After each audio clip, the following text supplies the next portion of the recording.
Hey guys, how you doing? I just wanted to show you something. I walked today.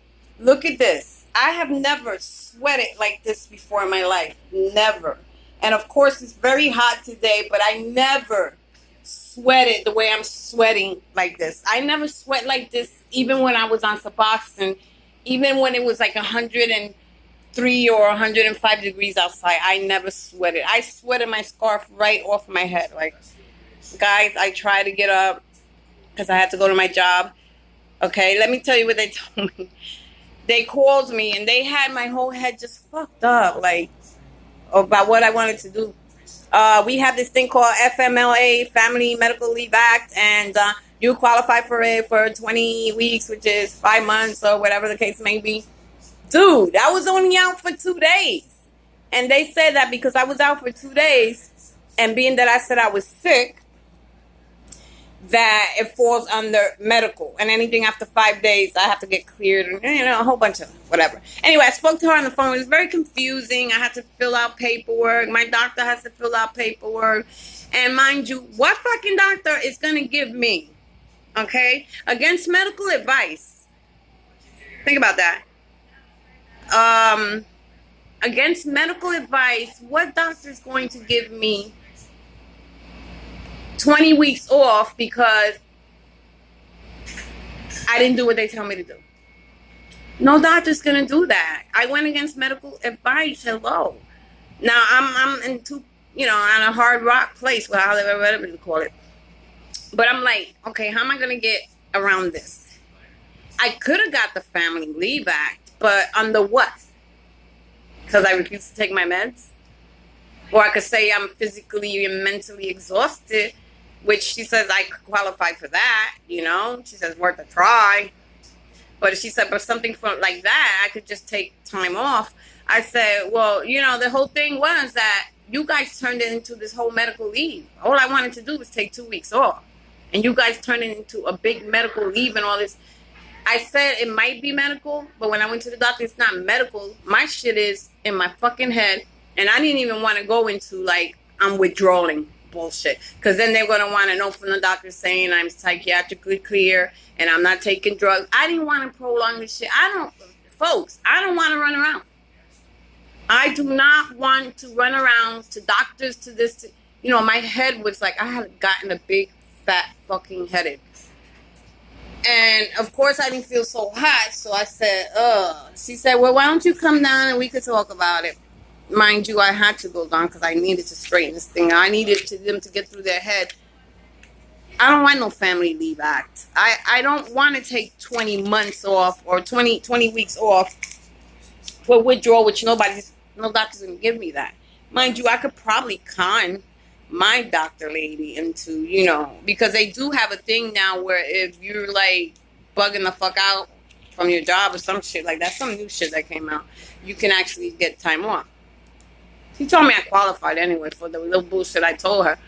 But I can't be totally honest and say, hey, listen, I'm withdrawing. I stopped taking my Suboxone. By the way, I'm an ex-addict.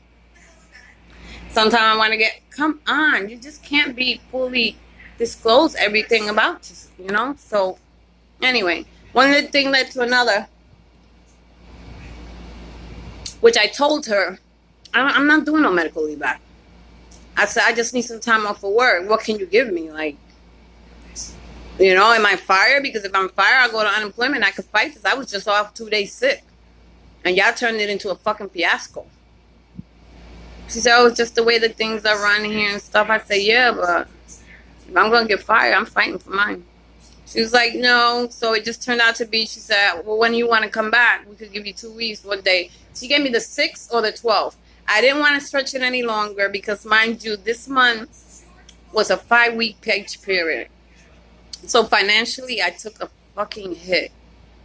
Guys, let me tell you, like, normally I wouldn't do this. I wouldn't jeopardize a paycheck. I wouldn't jeopardize my rent. I wouldn't jeopardize any of it if I didn't have a little bit put away. And when I mean a little bit, I'm not meaning into the hundreds of thousands. No. Just enough to cover a couple of months. Because you never know when there's an emergency. So she said, well, I'm going to put you as an emergency leave for 2 weeks.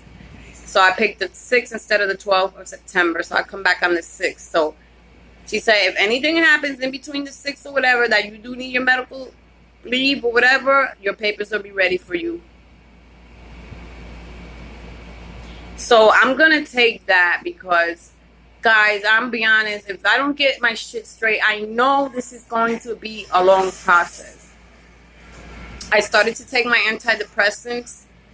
So hopefully once this shit comes out of my body and the pause set in, it won't be so drastic where I will be needing medical leave acts because I won't have the energy or the fatigue to fucking work.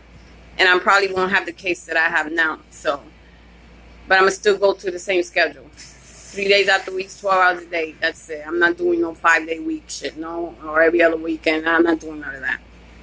So I'm hoping that, and I'm praying, I'm giving myself a chance. Excuse me, I just burped. So rude. I'm giving myself a chance. Okay? The job is giving me a chance. They gave me that 2 weeks. Okay? I already got 14 days under my belt, 14, 15 days. Another 3 weeks, God, something's got to give. The acute part should be over by then. And if I continue taking my antidepressants, when the pause set in, it'll probably be bad, but not as bad. I just want it to be enough that I can be able to function. I'm going back to work on the 6th. Whether or not this shit is over. Whether or not this shit is over. I noticed one thing. It is hard to sit in this fucking room and do fucking nothing. I'm even getting bored of watching TV and fucking getting all these stupid thoughts in my head.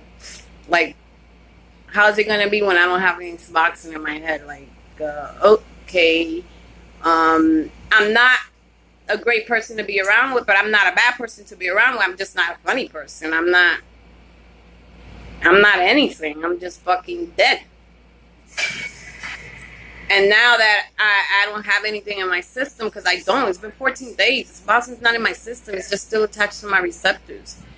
But what the fuck am I going to do then? Like, this is the part where it gets the worst. Like I say, I have good days. I have bad days. It took me almost from 4 o'clock in the morning to 8:30 in the morning. So I finally started feeling a little better. When I did go to the job, believe me, I was dragging, but when that sun hit, it's horrible outside. It's like 100 and something outside. And I started sweating profusely, but I felt better moving around than just sitting stuck. Like, that's not working out for me. So I was talking to a friend of mine about getting a bike. Like, I wouldn't mind getting on a bike right now and riding around the corner. I really wouldn't. I mean, I have a little energy, not a lot. But compared to the way I've been feeling for the last 2 days, yesterday and this morning, it took a little bite out of me. It took a little bite out of me, and I didn't feel that great. But now I feel a little better. So on that end, I'm going to leave you guys. So I guess it wasn't a bad thing with the job. I got 2.5 weeks to go. Then I'm back to work. That's a whole good month, a month and a week. That shit's got to be gone by then. And then the polls, I don't know. I'm just going to one step at a time. But now, at least I don't have to worry about this job situation anymore. It's there. I go back. I'm just going to now relax and just think about me. I'll see you guys later.